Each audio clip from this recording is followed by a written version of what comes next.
نے जेल की हवा खाई है, अगर किसी इंसान ने अपनी जायदाद लुटवाई है, अगर किसी इंसान ने अपनी जान का नजराना पेश किया है, तो हजरत बानी जमात अहमदिया अलैहिस्सलाम का मुरीद है। अगर हजरत बानी जमात अहमदिया अलैहिस्सलाम और आपके खुलफा और आपके मानने वाले ला इलाहा इल्लल्लाह को सही मानते मगर मोहम्मद रसूलुल्लाह को मनसूख मानते, तो ये कुर्बानियां ना देते। बल्कि इससे एक और बात साबित होती है। देखें, अगर किसी बच्चे को किसी दर्जी के पास बिठा दें कि इससे काम सीखो, वो बच्चा दर्जी से क्या काम सीखेगा? कपड़ों की सिलाई या जूतों की सिलाई?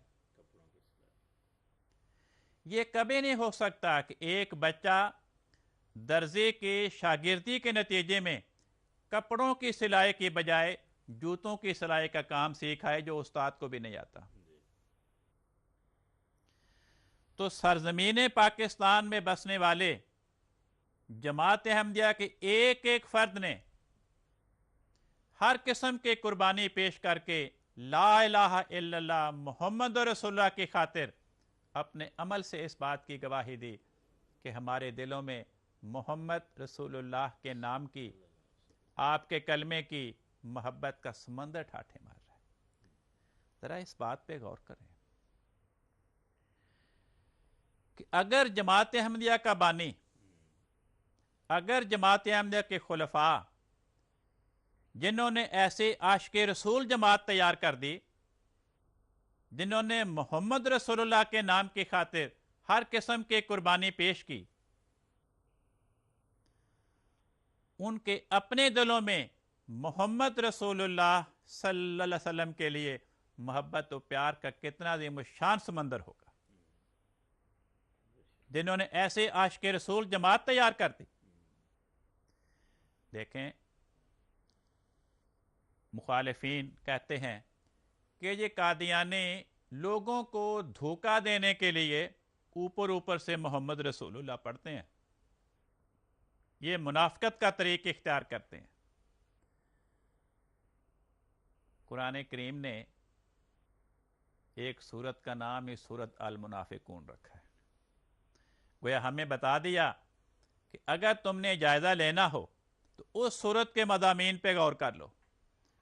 अगर उस सूरत की बातें जमात अहमदिया के अफराद पे चस्पा होती हैं तो फिर मुखालिफीन का प्रोपेगंडा काबिल कबूल है कि अहमदी लोगों को धोखा देने के लिए दिल से मोहम्मद रसूलुल्लाह को मनसूख मानते हैं, मगर ऊपर ऊपर से ज़ाहरी तौर पर मुनाफिकाना तरीक़ पे मोहम्मद रसूलुल्लाह के अल्फाज का ऐलान करते हैं।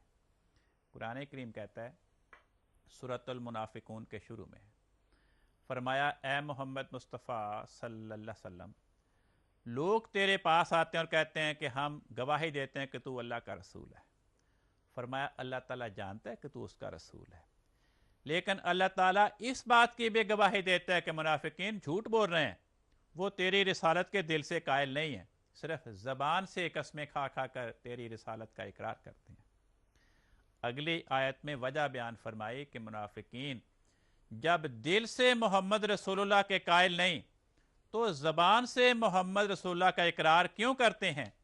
फरमाया इत्तखज़ू ऐमानहुम जुन्नतन, मुनाफिकीन ने कसमें खा खा कर मोहम्मद रसूलुल्लाह का ज़बान से इकरार क्यों किया है?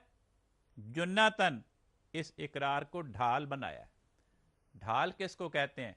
जिसको आगे करके इंसान अपने आप को जिस्मानी नुकसान से बचाता है। पुराने ज़मानों में सिपाही लड़ते थे, एक हाथ में ढाल पकड़ते थे, दूसरे हाथ में तलवार होती थी। तलवार से मद्दे मुकाबिल पे हमला करते थे और ढाल से मद्दे मुकाबिल का वार रोककर अपने वजूद को बचाते थे। तो कुरान करीम बताता है कि मुनाफिकीन ऊपर ऊपर से मुनाफिकत के साथ मोहम्मद रसूलुल्लाह का इकरार क्यों करते हैं? अपने आप को नुकसान से बचाने के लिए जी। इस सरजमीन पाकिस्तान में अगर अहमदी मोहम्मद रसूलुल्लाह का कलमा ना पढ़े उससे कोई ख़तरा नहीं, कोई नुकसान नहीं। جی अगर अहमद पाकिस्तान में ला इलाहा इल्लल्लाह मुहम्मद रसूलुल्लाह का कलमा पढ़े तो फौरन जुलूस आएगा, उसकी जायदाद लूटेगा, मकान पे हमला होगा, उस पे हमला होगा, उस पे पुलिस में मुकदमा दर्ज हो जाएगा, गिरफ्तारी हो जाएगी, कई साल मुकदमा चलेगा, आखिर 3 साल जेल की सज़ा मिलेगी। तो आज पाकिस्तान में जमात अहमदिया के अफराद मोहम्मद रसूलुल्लाह का इकरार इसलिए नहीं करते कि वो नुकसान से बचें, वो इसलिए मोहम्मद रसूलुल्लाह का कलमा पढ़ते हैं कि वो नुकसान उठाएं। हम कलमा पढ़ें, कलमे के नतीजे में बेशक जुलूस हमें मारे, हमारी जायदाद लूट ले, मकान को आग लगा दे, पुलिस में पर्चा हो जाए, जेल में चले जाएं, इसकी परवाह नहीं। तो जमात अहमदिया का पाकिस्तान की हुदूद में रहकर कलमा पढ़ने के नतीजे में, और कलमा भी कौन सा, मोहम्मद रसूलुल्लाह का कलमा पढ़ने के नतीजे में हर किस्म की तकलीफें बर्दाश्त करना, अपने आप को हर किस्म के नुकसान के लिए पेश करना, सूरतुल मुनाफिकून की इस आयत के मुताबिक इस बात की गवाही दे रहा है कि जमात अहमदिया के अफराद मुनाफिक नहीं हैं, क्योंकि मुनाफिक नुकसान से बचने के लिए कलमा पढ़ता है और अहमद नुकसान हासिल करने के लिए कलमा पढ़ता है, उलट बात है। तो ये मोहब्बत और इश्क रसूल के बगैर नहीं हो सकता। देखें, हजरत बानी जमात अहमदिया ने جی अपनी जमात में दाखिले के लिए 10 शराइत बैत मुकर्रर फरमाई हैं। ٹھیک उनमें तीसरी शर्त क्या है, सोम ये कि बिला नागा 5 वक्त नमाज मुआफिक हुक्म खुदा और रसूल के अदा करता रहेगा, جی और हत्तल वसा नमाज तहज्जुद के पढ़ने और अपने नबी करीम सल्लल्लाहु अलैहि वसल्लम पर दरूद भेजने और हर रोज़ अपने गुनाहों की मुआफ़ी मांगने और इस्तिग़फ़ार करने में मुदावमत इख्तियार करेगा, और दिली मोहब्बत से खुदा ताला के एहसानों को याद करके उसकी हम्द और तारीफ़ को अपना हर रोज़ा विर्द बनाएगा।